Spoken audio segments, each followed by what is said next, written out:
प्रभु श्री राम। जिसने राम को नहीं पढ़ा, राम को नहीं समझा, उसका तो मनुष्य जन्म लेना ही व्यर्थ है, बेकार है, कुछ भी नहीं है। उसका तो धरती पर आना ना आना एक ही जैसा है। किसी भी जाति पंथ संप्रदाय से जुड़ा हुआ है व्यक्ति राम को जरूर पढ़े। राम की तो बड़ाई दुश्मन भी करते हैं। रावण नीचे पड़ा हुआ था, वह भी प्रभु श्री राम जी की बड़ाई करता है। एक छोटी सी कथा मैं आपको सुनाई देता हूं। जिस समय मेघनाथ की मृत्यु हो गई थी तो उसकी पुत्र वधू जिसका नाम था सुलोचना, वो अपने पति का मस्तिष्क मांगने के लिए प्रभु राम जी के डेरों की तरफ जा रही थी,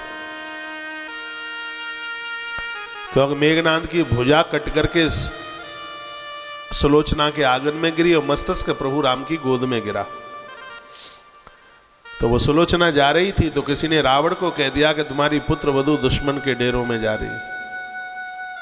तो रावण ने कहा, मैं इतना भाग्यशाली हूं कि मुझे राम जैसा दुश्मन मिला है। ये रावण के शब्द थे। मैं उस पुरुष की बात कर रहा हूं जो धरती पर मनुष्य जरूर चल करके आया है। वो देवता नहीं, वो देवता से ऊपर है। वो ईश्वर नहीं, वो ईश्वर से ऊपर है। रावण के शब्द थे। आराम से मेरी पुत्र वधू को जाने दीजिएगा।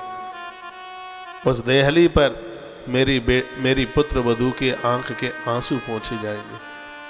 यह रावण के शब्द थे। धन्य है वो प्रभु राम, दुश्मन भी जिसकी बड़ाई करता है। नहीं तो दुश्मन किसकी बड़ाई करे।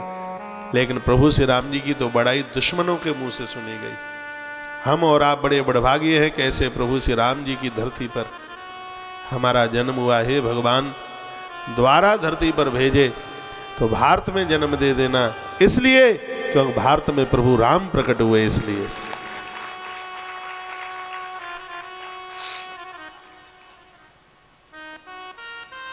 जिस अयोध्या की आप चर्चा सुन रहे हैं, बात सुन रहे हैं, वही अवध है जिस अवध को भगवान प्रभु श्री राम जी ने कृत कर दिया था। ऐसे प्रभु राम, भगवान व्यास इस कथा को सुना रहे हैं। पुख्य पुत्रो महातेजा ध्रुव संधि स्मृता।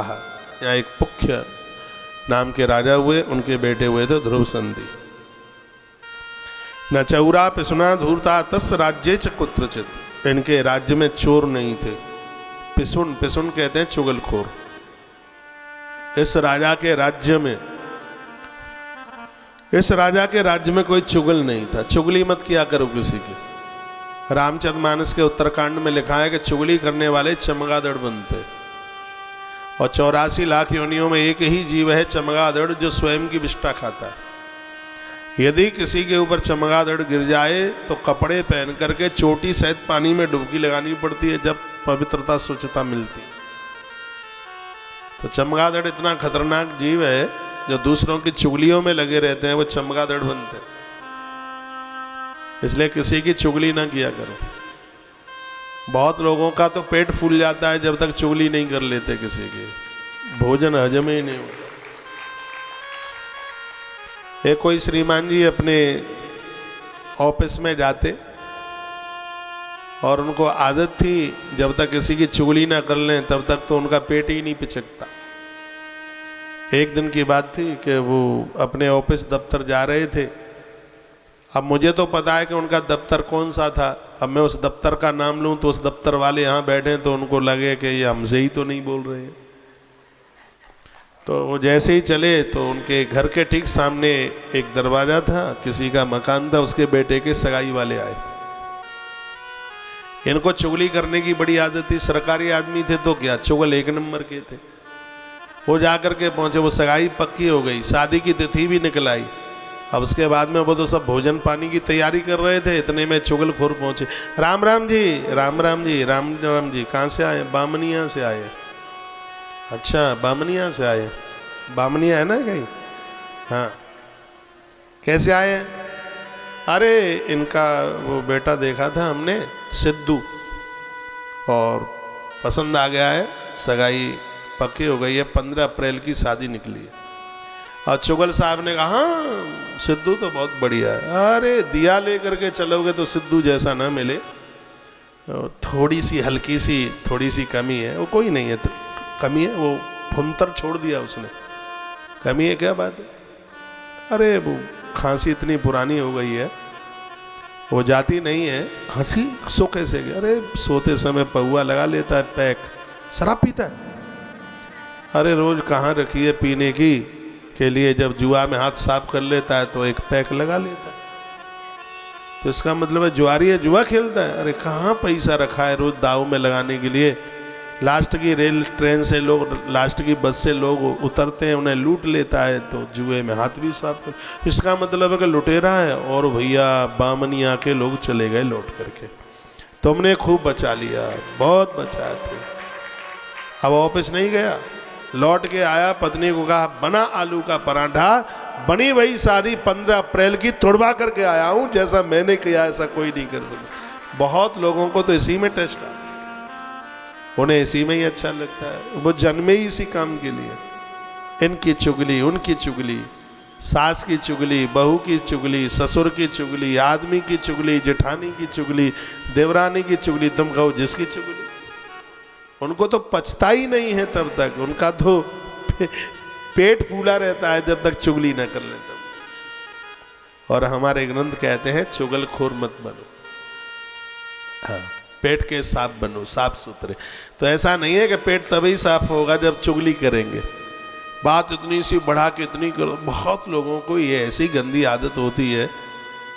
तो यहाँ कितना सुंदर वर्णन किया गया, न चौरा पिसुना धूर्ता तथा राज्यन कुत्रचित। इस राज्य में कोई चुगल नहीं था, यदि कोई चुगली करता तो उसको प्राण दंड दिया जाता था। इतना सशक्त कानून था तो कोई किसी की चुगली नहीं करता था। ना कोई चोर था यहाँ, दंभा कृतंगना मूर्खांश वसंती ना किल मानवा, यहाँ तो कोई मूर्ख भी नहीं था। सब लोग बड़े संभ्रांत थे, बड़े सजग और बड़े जगे हुए लोग थे। कथा में आज 8वां दिन है, कैसे कब दिन निकल गए। आपके कान में, माताओं के कुछ कान में खुजली सी पड़ी है और ऐसे कान में उंगली आप डाल रहे हैं। 8 दिन में थोड़ा गरम तेल या घी कान में डाल लिया करो, बाल भी नहीं टूटेंगे और कान भी ठीक ठाक रहेगा। अंदर जो कोई मैला बूला होगा वो भी बाहर निकल के आ जाएगा। माचिस की तीली मत डालना, नहीं तो अंदर से कान का पर्दा फट जाएगा। सरसों के तेल में लहसुन डालें, मैं थोड़ी बहुत दवाई भी पढ़ ली है मैंने। सरसों के तेल में लहसुन डालें, गर्म हो जाए तेल, उसको छान लें, छाने जरूर। 2-2 बूंद दोनों कानों में डालते रहें। आपके दांत जल्दी नहीं गिरेंगे, ये पक्की बात है। जबड़ा जल्दी नहीं गिरेगा, समय पर गिरेगा। दांतों को यदि मजबूत रखना है तो हफ्ते में 1 बार कानों में लहसुन वाला तेल डालिए। कान पक्के, कान की, अरे जिस समय कान में दर्द हो तो पूरा जबड़ा यहां तक ठोड़ी तक सूज जाता है, दाढ़ बड़ी परेशान करती है। तो ये पूरे के तंत्र को मजबूत रखने के लिए कान में तेल।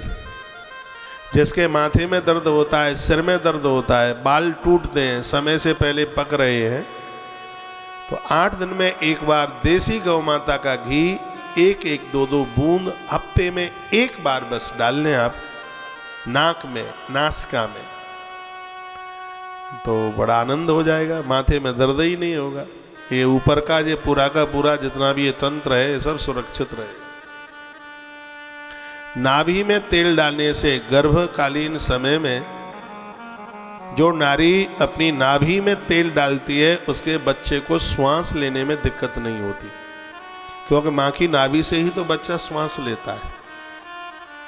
छोटे छोटे बच्चों के कान में माँ की छाती का दूध बहुत ज़्यादा प्रभाव करता है। उसको जीवन में कभी भी कान की बीमारी नहीं हो सकती, सर नहीं बह सकती, पीप नहीं बह सकती। नारी के दूध का इतना बड़ा प्रभाव है, बच्चों के कान में जिंदगी में कभी दर्द नहीं हो सकता, बच्चे बहरे नहीं हो सकते। छोटे छोटे बच्चों के कान में यदि माँ दूध डाल दे कान में, यहाँ मुझसे बड़ी उम्र की मेरी बहनें बैठी हों या माताएं बैठी हों, उन्हें पता होगा कि जब छोटे में कान में दर्द होता था, मैंने तो आयुर्वेद की किताबों में भी पढ़ लिया है, माँ के दूध में इतना बड़ा प्रभाव है। माँ अपनी छाती का दूध कान में डाल देती थी, तत्काल कान का दर्द बंद हो जाता। फिर आजकल देवियाँ समोसा खाती हैं तो दूध है ही नहीं, तो क्या करे, बच्चों को तो बाजारू बोतल मुंह में लगा देते हैं, चल पी। पहले बाजार की बोतल तुमने लगाई, थोड़ा वो बड़ा हुआ तो कोको कोला की बोतल लगाने लगा, जवान लगा तो महुआ वाली बोतल लगाने लगा। हाँ, बूढ़ा हुआ तो चारपाई पर डॉक्टर ने ग्लूकोज, महुआ वाली तो समझ गए होंगे, अरे बड़े होशियार है। तो फिर डॉक्टर ने आके ग्लूकोज की बोतल लगा दी, पूरा जीवन बोतलों में निकल गया।